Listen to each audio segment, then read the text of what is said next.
За последние несколько лет телекоммуникационная инфраструктура, окутавшая оптоволокном весь Дальний Восток, открыла доступ к самым современным сервисам не только жителям больших городов, но и населению отдаленных сел.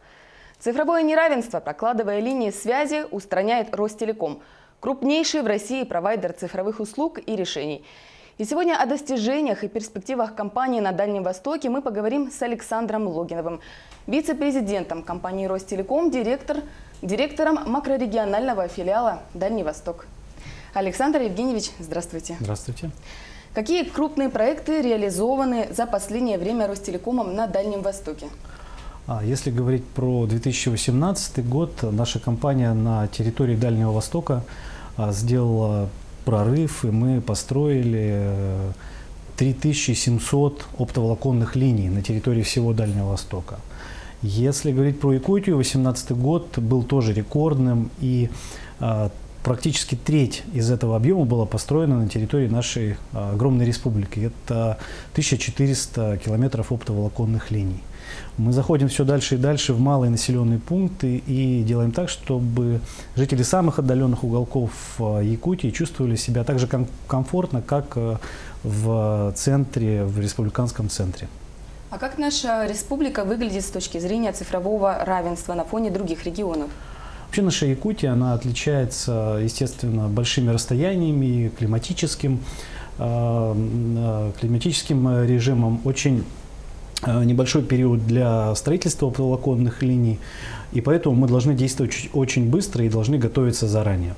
Как я сказал, треть объема стройки Дальнего Востока в 2018 году составила Якутия, и мы продолжаем инвестировать. И здесь мы действуем разными способами, мы используем все возможные варианты. Это программа устранения цифрового неравенства, это федеральная целевая программа. Мы зашли и обеспечили интернетом все лечебно-профилактические учреждения, и также мы вкладываем собственные ресурсы компании, как, к примеру, недавний наш проект, который называется «Вилюйский экспресс». Вот расскажите подробнее про этот проект, потому что я знаю, что его ждали во многих городах и селах.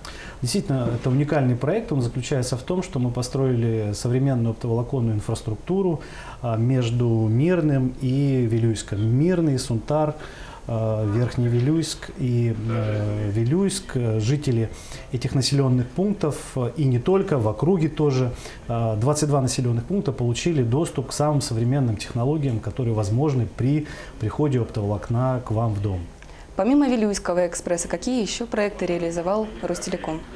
Мы продолжаем строиться в разных направлениях. Это вокруг крупных городов и не только. Это и Чоропчинский район. К слову сказать, Чоропчинский район стал, по сути, цифровым районом. Там все населенные пункты пользуются нашими современными технологиями. Это и горные районы, это Медино-Кангаласский. Практически во всех районах мы строимся. И уже в 2019 году мы продолжаем строительство между Якутском и Алекминском. В этом году мы дойдем до Исита. Продолжаем строительство в сторону Магаданской области, это Хандага. Определяем источники инвестиций для строительства в сторону Усть-Неры и дальше. В этом году мы окажемся в Джибаре-Кихая и планируем оказаться в Усть-Мае. Заходим в самые удаленные населенные пункты, поэтому практически все районы охватываем. И, на мой взгляд, грандиозная стройка в этом году будет. Мы в ближайшее время ее начнем. Мы заведем оптоволоконную сеть в Оленек. Скажите, какие кардинальные изменения вы видите в жизни сел благодаря вот этим проектам? Вы знаете, вы, наверное, помните, когда в Якутии не было оптоволоконных линий, когда мы не могли смотреть видео в Ютубе, загружать картинки. Конечно, когда мы приводим оптоволоконную линию в населенный пункт, жизнь просто преображается. Решается, на мой взгляд, самый, наверное, базовый вопрос, который беспокоит не только Якутию, но вообще в целом Дальний Восток, это отток населения. В Якутии немножко другая ситуация. Из самой Якутии люди не уезжают. Здесь идет миграция в крупные населенные пункты. И государство, естественно, озабочено тем, чтобы люди молодые люди в первую очередь оставались в малых населенных пунктах, например, учились в Якутске, в Мирном, в Нерюнгри, в крупных городах, и возвращались обратно. И какой молодой человек или семья поедет туда, где нет возможности выхода в интернет, заказать там какие-то продукты, товары, воспользоваться всеми благами цивилизации?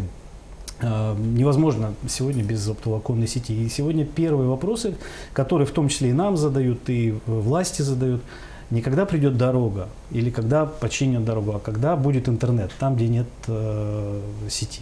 Какие у компании дальнейшие планы? Мы будем продолжать взаимодействовать также и с бизнесом. Есть переговоры с компанией «Алроса» для того, чтобы обеспечить абсолютно все горно-обогатительные комбинаты оптоволоконной сетью. И будем продолжать строиться в малые населенные пункты. Есть такая программа, федеральная программа «Цифровая экономика», где государство пообещало завести оптоволоконные технологии, цифровые технологии в абсолютно все малые населенные пункты. Мы будем участвовать активно в этой программе и делать жизнь всех якутян еще лучше и комфортнее.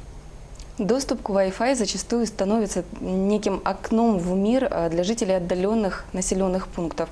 Не затратно ли такое подключение к интернету для компании?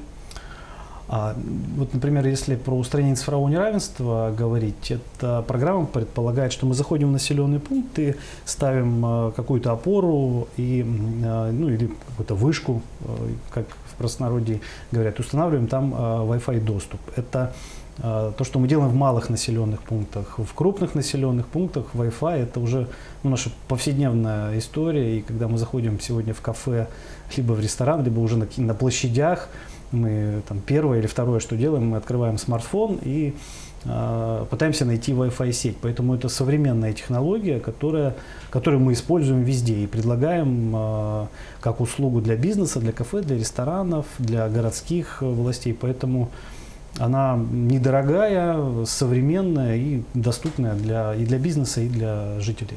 Александр Евгеньевич, а для бюджета селян затратно ли подключить такую услугу?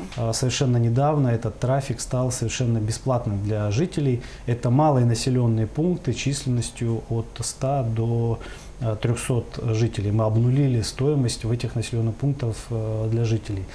И, к слову сказать, тоже такое очень, на мой взгляд, эпохальное и важное событие. Мы все помним, вот на малых населенных пунктах есть такие таксофоны, когда ты подходишь, поднимаешь трубочку. Раньше нужно было приобрести жетоны, либо какую-то карту, чтобы позвонить. С 1 июня компания Ростелеком по всей стране, по Дальнему Востоку, естественно, и по Якутии, обнулила трафик, и есть возможность у всех жителей Якутии, у нас больше 600 таксофонов установлено в республике, осуществлять совершенно бесплатно телефонные звонки на все стационарные телефоны на территории Российской Федерации. То есть вот мы видим этот таксофон где-то в малом населенном пункте, мы можем поднять трубку и позвонить как по республике, по району, по республике, по Дальнему Востоку, так и на любой телефон на территории России. Совершенно бесплатно. Я думаю, это отличные новости. А многие якутяне также заметили, что изменился логотип компании. С чем это связано? Компания меняется, и, конечно, цифровые технологии, они внутри сегодня нашей компании. И, конечно, мы начинаем себя менять, оцифровывать свою компанию. Этот логотип, конечно, в первую очередь, это демонстрирует динамику и демонстрирует изменения в части цифровизации. Это наш. В прошлом году в СМИ пестрели новости о том, что Ростелеком создал некое цифровое село. Скажите, это возможно реализовать у нас в регионе? Мы много проектов делаем на территории всего Дальнего Востока. Действительно, село Мичуринское под Хабаровском очень интересный проект. Мы его сделали для того, чтобы потом тиражировать на территории всего Дальнего Востока. Установили цифровые экраны, где жители могут, например, какого-то излишки картошки, там, каких-то еще сельхозпродукций, вывешивать свою рекламу. Установлены видеокамеры полностью система видеонаблюдения, очень безопасно это село стало. Установлена цифровая метеостанция, где жители могут смотреть за погодой, либо туристы, которые планируют приезжать в этот населенный пункт, могут поинтересоваться погодой и многое-многое другое. Оцифрована хозяйственная книга. Ну вот главы поселений, которые слушают нашу программу и смотрят, знают о том, что сегодня это делается в большинстве поселений вручную. Мы научились это делать в цифровом виде, и сейчас проблем в этом нет. Поэтому вот именно такое идеальное цифровое село было создано. Там мы можем продолжить тиражирование на территории республики. Я думаю, это очень хорошая идея. Благодаря Ростелекому интернет становится все более доступным жителям Якутии. Какие советы вы бы могли дать интернет-новичкам? Действительно, сегодня без смартфонов, без компьютеров невозможно ни движение бизнеса, ни наша жизнедеятельность. И мы, когда серфим в интернете, заходим на какие-то сайты, мы оставляем очень много следов. И таких так называемых цифровых следов и компаний, естественно, мы часто видим, зашли на какой-то сайт, и потом идет какая-то реклама, именно точно предлагает нам что-то сделать. И мы все больше и больше данных храним в сети. И, конечно, вот в этом смысле в первую очередь становится вопрос кибербезопасности. Мы вплотную занимаемся этим вопросом. У нас есть Центр кибербезопасности. Мы защищаем крупный и средний бизнес от атак всевозможных. Очень много в сети происходит. Есть так называемый Darknet, где уже организованные предприятия ищут наши данные, ищут наш доступ к нашим карточкам, к интернет-кошелькам. И здесь в этой связи, конечно, первый и важный совет – это пароли. В обязательном порядке нужно использовать сложные пароли, и в идеале, или точнее в обязательном порядке на доступ на разные сайты, их нельзя использовать один и тот же пароль, его нужно делать разным. Время от времени его менять, как предлагают системы. В обязательном порядке использовать двухфакторную идентификацию, когда мы можем завести просто пароль и привязать, например, свой мобильный телефон для идентификации. Очень много сейчас интернет-мошенников в этой связи. Первая базовая тема – это пароли. Второе – это есть, если, например, у вас устройство, с помощью которого вы ведете бизнес, либо используете его в работе, ни в коем случае с этого устройства нельзя заходить на сомнительные сайты.